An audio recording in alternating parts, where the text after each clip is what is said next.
Hello. Previous lecture में हमने study किया था कि हम डेटाबेसेस के लिए कौन कौन सी अप्रोचेस फॉलो कर सकते हैं।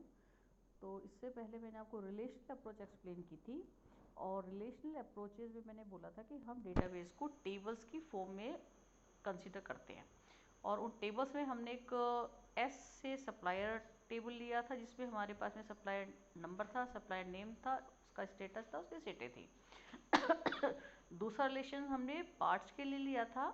उसमें हमारे पास पे जो एट्रीब्यूट्स थे वो पार्ट नंबर था, पार्ट नेम था, कलर था, वेट था, सिटी थी। और इन दोनों रिलेशंस को, सप्लायर और पार्ट का जो रिलेशन था, इन दोनों को लिंक करने के लिए हमने एक एसपी रिलेशन लिया था। हमने एसपी टेबल से उसको रिप्रेजेंट किया था, जिसमें हमारे पास में सप्लायर नंबर था, पार्ट नंबर था, क्वांटिटी थी। मतलब वो कोई भी सप्लायर S1 S2 S3 जो भी हमारे सप्लायर्स थे, वो कौन कौन से पार्ट सेल कर रहे थे, और उनकी करस्पॉन्डिंग क्वांटिटी से हमने इसको लिंक किया था। तो ये हमारे पास में जो हम टेबल्स की फॉर्म में इस डेटाबेस को रिप्रेजेंट कर रहे थे, तो हम बोल रहे थे हमने रिलेशनल अप्रोच को फॉलो किया है।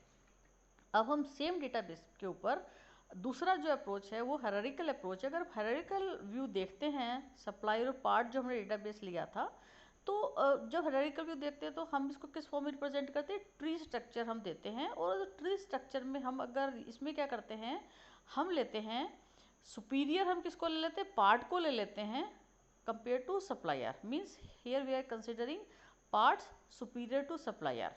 तो इसके लिए हमारे पास में ये जो आपके पास में अभी जो आगे वाली स्लाइड है, ये वाली स्लाइड, इस स्लाइड में हमें पता लग रहा है जब हम पार्ट को सुपीरियर लेते हैं तो, और हम सप्लायर को उससे सबऑर्डिनेट लेते हैं, तो हमारे पास में जो प्रीवियस हमारे पास में जो रिलेशन था, एस रिलेशन, एस पी और पी रिलेशन, उसको हम हायरार्किकल फॉर्म में रिप्रेजेंट करते हैं, ट्रांसफॉर्म कर देते हैं।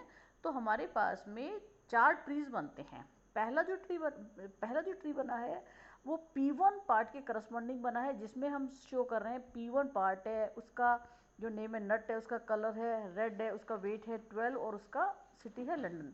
तो हमारे पास में P1 पार्ट को जो हम एसपी रिलेशन देखते हैं, उस एसपी रिलेशन से हमें पता लगता है कि P1 पार्ट को S1 और S2 ये दोनों सप्लायर सप्लाई कर रहे हैं। उसी तरीके से जो P2 पार्ट है उसको S1 S2 S3 supplier supply कर रहा है, और P3 पार्ट को सिर्फ S1 सप्लायर सप्लाई कर रहा है, P4 पार्ट को कोई भी सप्लायर सप्लाई नहीं कर रहा है। पर हमने यहाँ पे क्योंकि P4 को सुपीरियर लिया है, तो ज़रूरी नहीं कि कोई भी सप्लायर इस पार्ट को सप्लाई करे। ठीक है। अब हमारे पास में जो क्वेरीज हमने रिलेशनल डेटाबेसेस में की थी, पहले हमने देखा था अगर हम मान लो कोई भी सप्लायर है, S4 हमारे पास में सप्लायर है, लेकिन S4 अगर P1 P2 P3 P4 कोई भी पार्ट सप्लाई नहीं करता है, और हम कहते हैं इसको हायरार्किकल डेटाबेसेस में हमें S4 सप्लायर के करस्पॉन्डिंग इंफॉर्मेशन स्टोर करनी है, तो हम नहीं कर सकते। ये इसका ड्रॉबैक है अगर हम हायरार्किकल फॉर्म में अगर इस डेटाबेस को रिप्रेजेंट कर रहे हैं,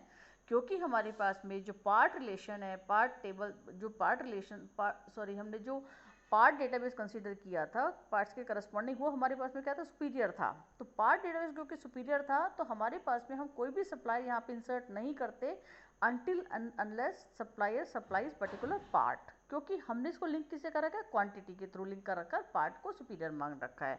तो इस डेटाबेस में, इस हायरार्किकल फॉर्म में हम अप्रोच में हमें एक ये वाली दिक्कत आ गई।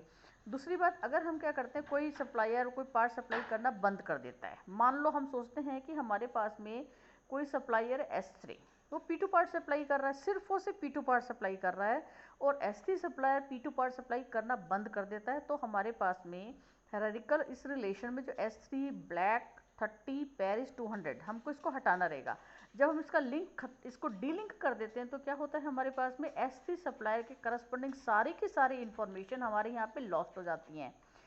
थर्ड केस है, अगर हमारे पास में जो अपडेशन का था, सपोज हमारे पास में S1 सप्लायर है, S1 सप्लायर आप देख रहे होंगे पार्ट P1 पार्ट P3 और पार्ट P2 और P3 सभी में क्या है, S1 सप्लायर के लिए सिटी कौन सा दे रखा है, लंदन दे रखा है। अगर मैं क्या करती हूँ, S1 सप्लायर जो है उसको मैं उसका सिटी बदलती है, मान लो लंदन से पेरिस स्विच करता है, तो अब जो ही वो लंदन से पेरिस स्विच करता है, तो अब हमें पास में यहाँ पे हमें अपडेट करने के लिए क्या रहेगा, S1 P1 के करस्पॉन्डिंग, S1 P2 के करस्पॉन्डिंग और S1 P3 के करस्पॉन्डिंग हमें यहाँ पे सभी में चेंज करना पड़ेगा।